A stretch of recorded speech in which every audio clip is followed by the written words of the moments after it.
Hey, my name is Yolanda, and welcome to Frank Factualities, the podcast.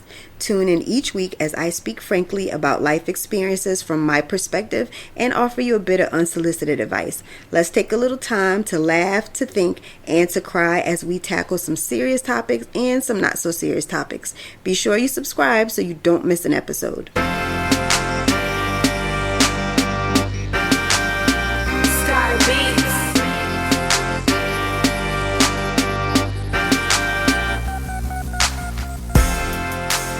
Hey, welcome to Frank Factualities, the podcast. My name is Yolanda. Thank you for tuning into my show for another week and joining me for another episode. I hope all is well. I'm doing just fine, just relaxing. My house is really busy right now. I have my granddaughter, so it's just a lot of mixing up going. So this won't be long tonight because for whatever reason, they can't sit still. So even though it's just one addition in the house, it just sends the house a little bit in chaos. Plus, my recording room, as I told you all before, is her bedroom when she comes. I have like one side of the room is painted gray. And it has all of my signage on it, my podcast information, a desk, and it's set up like a studio. But literally on the other side, it's gray and pink. There's a pink bed with a gold frame, and it's like all girly stuff. So this is her space when she's here. And I try not to inconvenience her while she's here, but she knows when it's time to record, it's time to record. So I'm in her little space right now, and it is what it is, but she understands. Let's get straight into street talk. What's going on? Let me know. I think the most interesting thing I've seen today was that young lady and the man who was on top of the Empire State Building. And they proposed, and then they had this sign. Love the sign. I mean, great message. Was that an extreme way to get the world's attention? It absolutely was. But look at where we are in the world, that people feel as though they have to go through that extreme measure. And this was about power.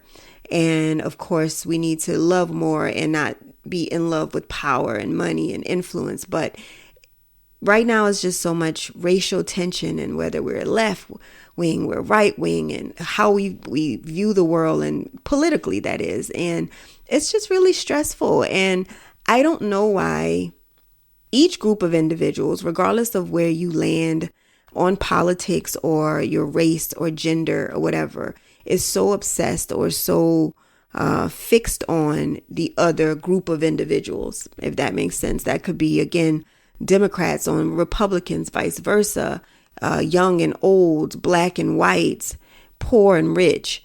If you are truly happy and peaceful and living your life, then it really wouldn't matter to you who else is in the world doing whatever else.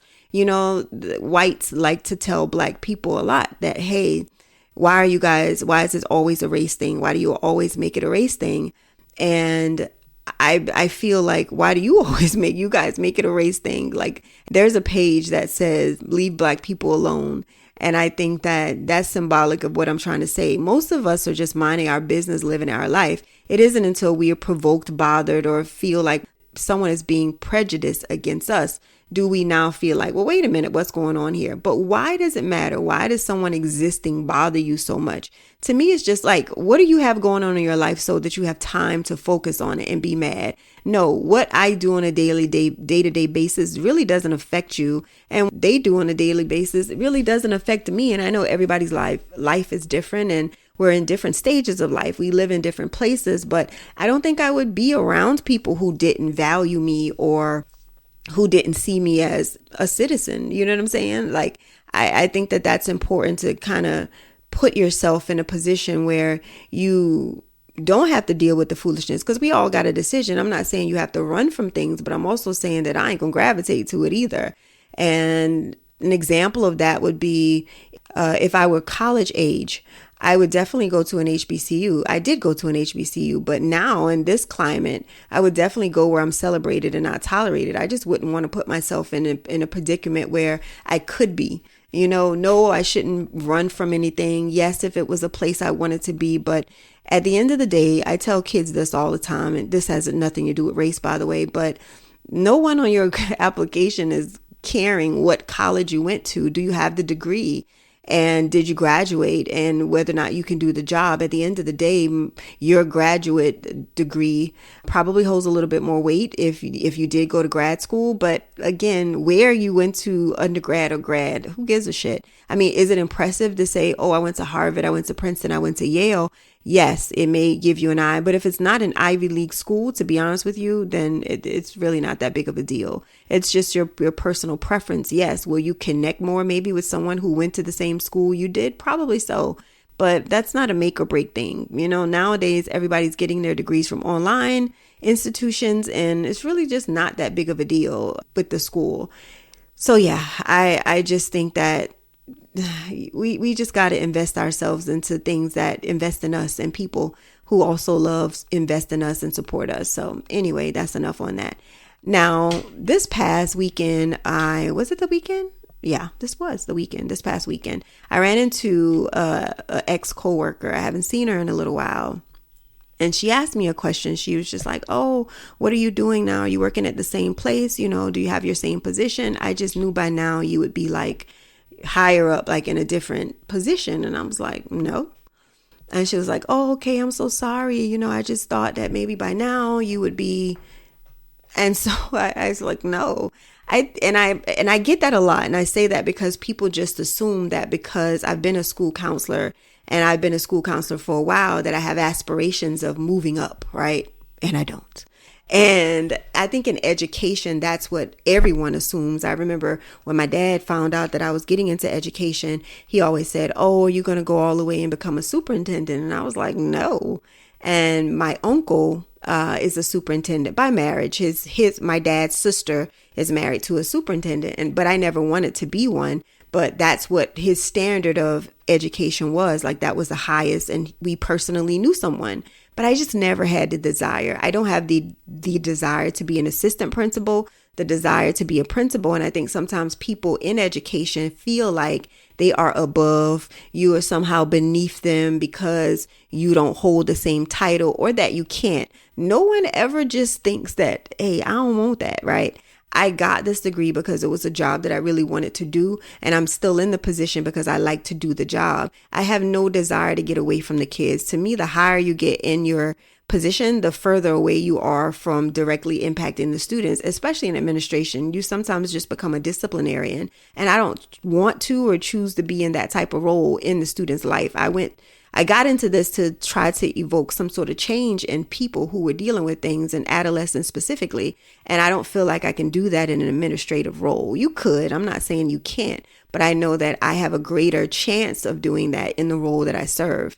So because I don't ever have to be in a position to tell a kid no, I get to build trust with them from the beginning, and to try to have a rapport. My job title is the safe space, right? So I always get to be that for the kids. And to me, that's nothing better than that. But I need people to understand, and I'm just speaking from my job, but stop always thinking that somebody wants a better position, a higher position, or your position for that matter. That goes the same with people who think you're coming for their position when you work with them. A lot of times people not thinking the same way that you think, and success is in the eye of the beholder, meaning just because you don't deem me as successful because I don't hold a title or have a job in which you have or make as much money doesn't mean that I don't see myself as successful. I started literally from the mud. So to me, I have succeeded.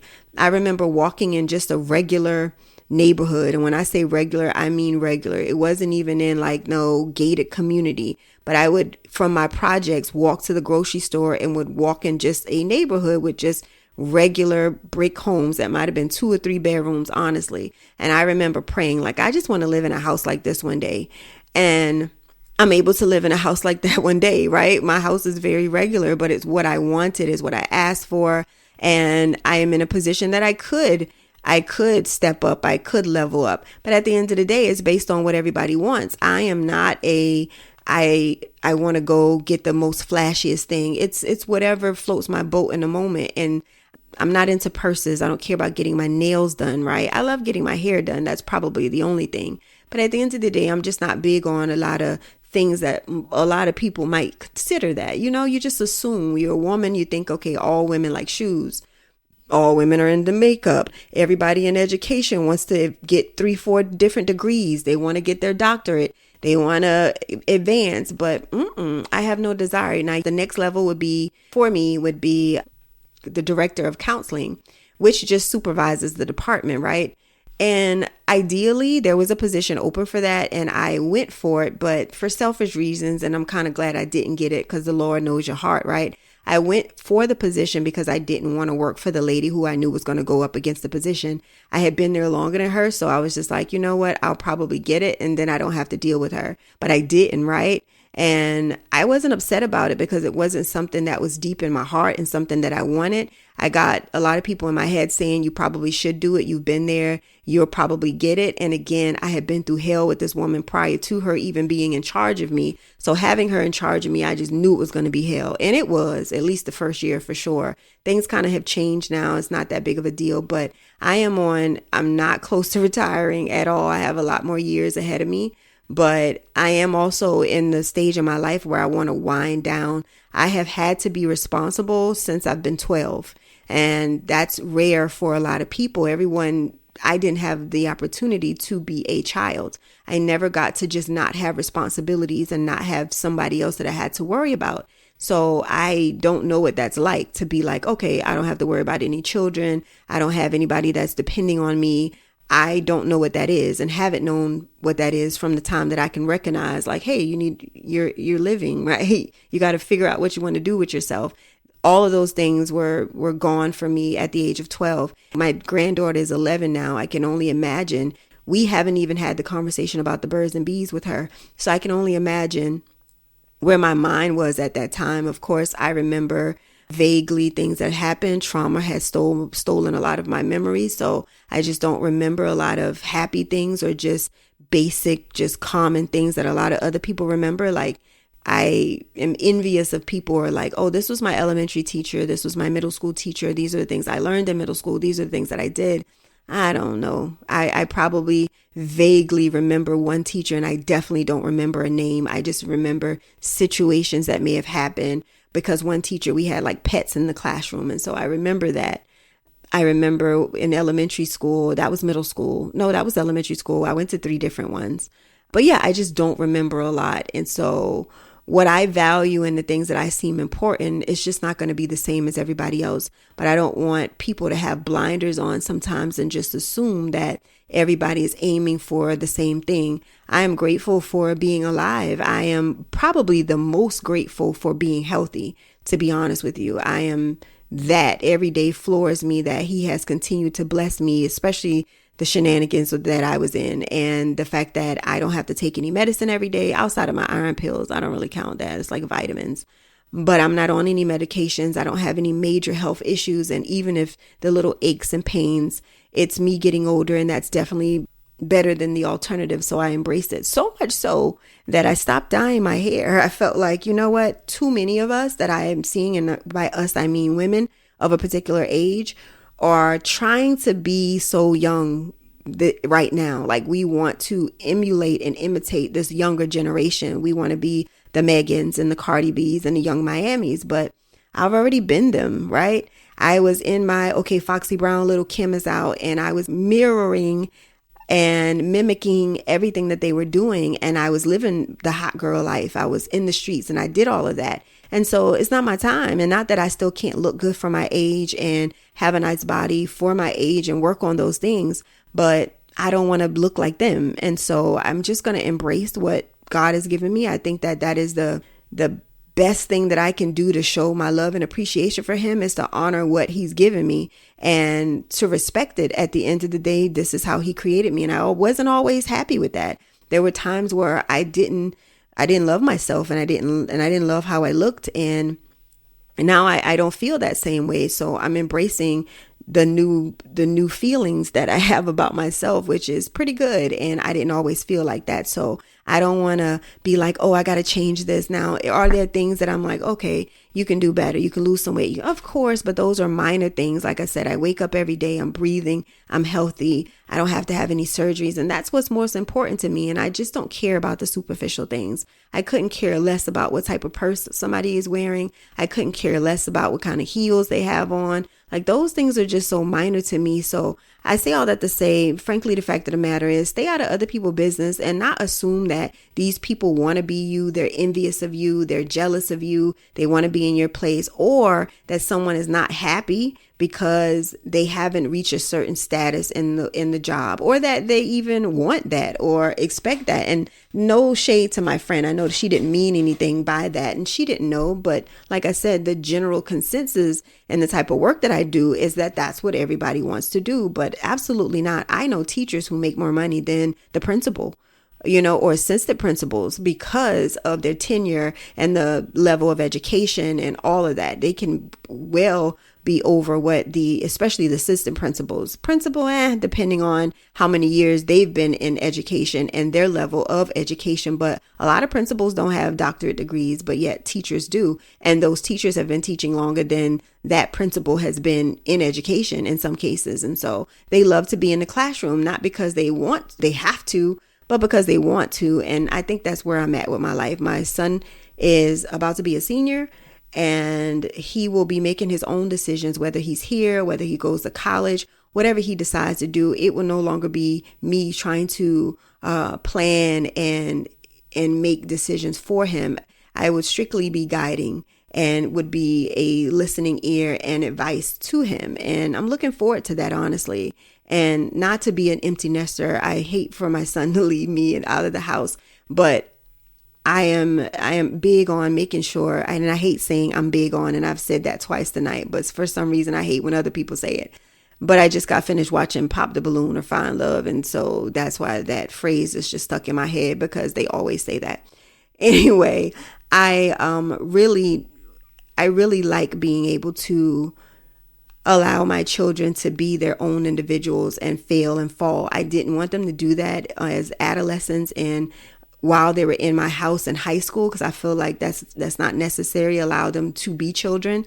I think that we all are how we were raised, right? So because I was raised not being able to be a kid based on my circumstances, I really wanted my kids to be kids, and I really wanted them to grow and go through life without having to worry about adult shit, right? Just be kids, live your life, whatever you want to do. I'm going to support it. I'm going to guide you. I'm going to make sure that you don't make as many mistakes as I did. And when you get of age where you should be making them and you have the opportunity to make decisions on your own as a young adult, 17, 18, 19, 20, then make those decisions with my guidance and my listening ear, and choose to do what you feel is best for you. And I'll be here for you as support. So like I said, guys, I wasn't going to talk long on this episode, but it is what it is. I'm going to go get me some watermelon and grapes. And I like my watermelon and my grapes with salt on it. So I'm thinking about putting them both in the bowl and just putting some salt on it, and that be my late night snack. But I got lemons, and if you ever squeeze a lemon on a watermelon, it's bussy. So I think I'm good, but I don't want the lemon to affect my grapes. And so that's what's making me feel like maybe I won't squeeze it, but I don't know. And then I want it to be a little ratchet because I be drinking Lime-A-Ritas when I'm in my hood mood, and I don't really want to get wine, but I want a little buzz. But I was like, what if I soak my watermelon in the Lime-A-Rita, because I like the lemon on the watermelon, maybe the lime of the Lime-A-Rita and some salt, because the Lime-A-Rita is like a margarita. Don't judge me, okay? But anyway, I'll stop there because my intrusive thoughts are taking over. And so until next week, I'll holla. Bye.